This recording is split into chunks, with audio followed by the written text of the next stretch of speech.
আমি কি করব? আমার মা ছোট থেকে মানুষ করেছে, কিন্তু আমি যখন কল্পনা করি মা নাই আজকে, মনে হয় হয়তো আমি মারা যাচ্ছি, আমার প্রেশার উঠে যাচ্ছে। মা নাই মানে ছোট কাল থেকে মানুষ করে, চাইলে আগে কোথাও বিয়ে করতে পারতেন, বিয়ে করেন, শুধু আমার দিকে লক্ষ্য রেখে মা কোথাও বিয়ে করেনি।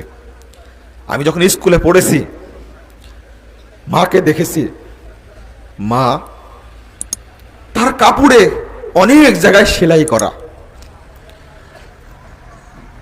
মায়ের গায়ের যে চাদরটা ছিল, শীতকালে চাদর পরতো, চাদরটা পুরোটাই ফাড়া, সেলাই করার জায়গা ছিল না।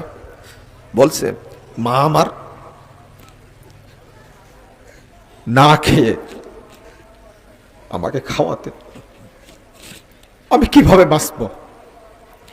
বাড়িতে গিয়ে আগে মায়ের খবরটা নেই, মায়ের কি লাগবে। কিন্তু যেদিন মা মারা গেলেন,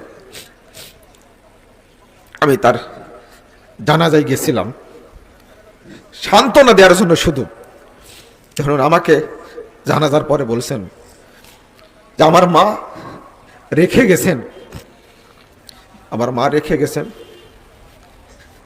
50,000 টাকা, আর বলে গেছেন তুই আমি মারা যাওয়ার সাথে সাথে এই 50,000 টাকা ভালো কোনো জায়গায় সাদকা করে দিস। তো মায়ের কষ্টের কথা বলতে গিয়ে বলছে আমি দীর্ঘ 10-15 দিন মায়ের চেহারা বলতে পারিনি, 10-15 দিন আমার ঘুম হয়নি। এখন আল্লাহ আমাকে টাকা পয়সা দিয়েছে, আমার সবই আছে, শুধু মা আমার নাই। আগে সবই ছিল, শুধু মা নাই। বন্ধুরা আমার,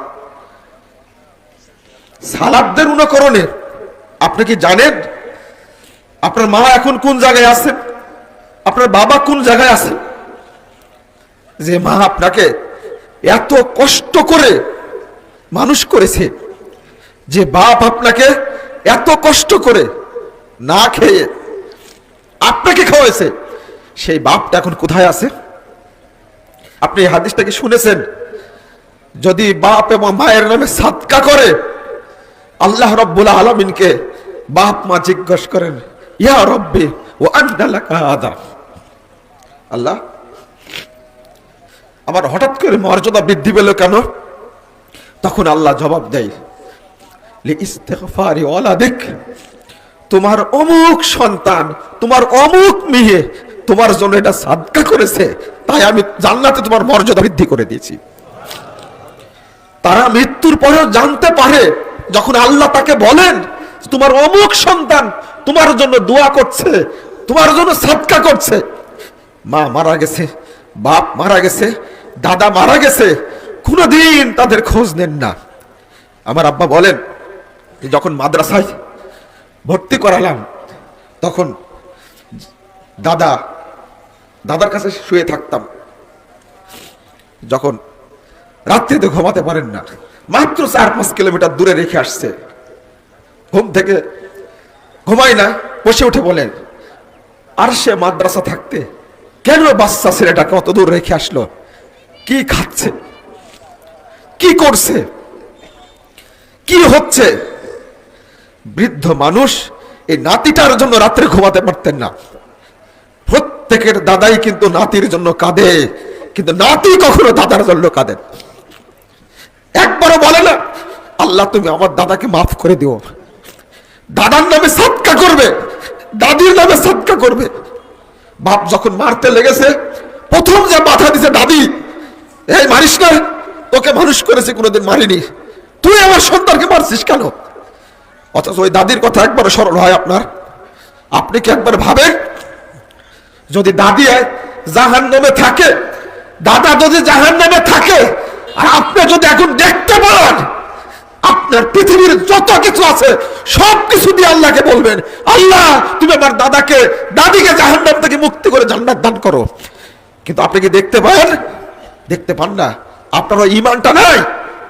অথচ আপনার দাদা দাদি, আপনার বাবা মা যখন মায়ের পেটে যখন ছিলেন আপনি, যখন মায়ের পেটে ছিলেন, আপনিই বলুন, মা কি পেট ভরে ভাত খেতে পেরেছে? পারেনি। খেতে বসছে, 2 মুঠো ভাত মুখে দিয়ে পেটে ব্যথা উঠছে, মা খাবার প্লেট উঠে চলে গেছে। কত দিনের রেকর্ড! শীতের দিনে যখন পেশাব করেছেন, তীব্র মাঘ মাসের শীতের রাত্রিতে মা আপনাকে পেশাবের উপর রাখেনি, বুকের উপরে রেখেছে। আর সন্তান হয়ে আজকে আপনি মায়ের খোঁজ নেন না, বাপের খোঁজ নেন না। আপনার মতো এই কুলাঙ্গার সন্তানের পৃথিবীতে দরকার না। আপনার উচিত মায়ের কথা একবার হলে মনে করা। বলেন, অন্তত কয়েকবার বলেন আল্লাহর কাছে, আল্লাহ রব্বির হামহুমা কামা রব্বায়ানি সগীরা। বলেন, ফকিরকে 1 টাকা দিয়ে বলেন, আল্লাহ তুমি আমার মাকে এর ওসিলায় জান্নাতুল ফেরদাউসে মর্যাদা বাড়িয়ে দাও। আপনি কোনদিন বলেছেন? আপনার কোনদিন বলার সুযোগ হয়নি, দান খায়রাত করেননি, অথচ মা অপেক্ষায় আছে, বাবা অপেক্ষায় আছে। একজন সাধারণ জান্নাতে আর একজন জান্নাতুল ফেরদাউসে মর্যাদা বুঝতে পারছে ইল্লিনে থেকে। এখন আপনার বাবা চাচ্ছে, কেন আমার ওই ছেলেটা আমার জন্য সাদকা করে না? কেন আমার ওই ছেলেটা আমার জন্য দোয়া করে না? কেন ওই ছেলেটা আমার জন্য একবার সালাতে মনে করে না? দোয়া করলেই তো আমার কাছে চলে আসবে, আর আমার মর্যাদা আল্লাহ বৃদ্ধি করে দিবেন। কোন বান্দা, কোন মা বাপ অত্যন্ত কষ্টের মধ্যে আছে, জাহান্নামে আছে, অথবা কবরে শাস্তি হচ্ছে। রাসূলুল্লাহ সাল্লাল্লাহু আলাইহি ওয়াসাল্লাম বলছেন যে ইন্নাস সাদাকাতা লা তুতফিউ হাররাল কুবুর আর আহলিহা। সাদাকা দেওয়া মাত্রই কবরে যতই দাউ দাউ করে আগুন জ্বলুক, সমস্ত আগুন ধপ করে নিভে যায় একেবারে। একবার নিয়াত করুন, একবার আল্লাহকে বলুন, আল্লাহ আমার মায়ের জন্য, আমার বাবার জন্য, দাদার জন্য এই দানটা করলাম, তুমি কবরে আযাবকে মাফ করে দিও। আপনি কোনোদিন বলতে চাননি, দোয়া করতে চাননি, অথচ সম্পদ যেটা রেখে গেছেন, কার সম্পদ?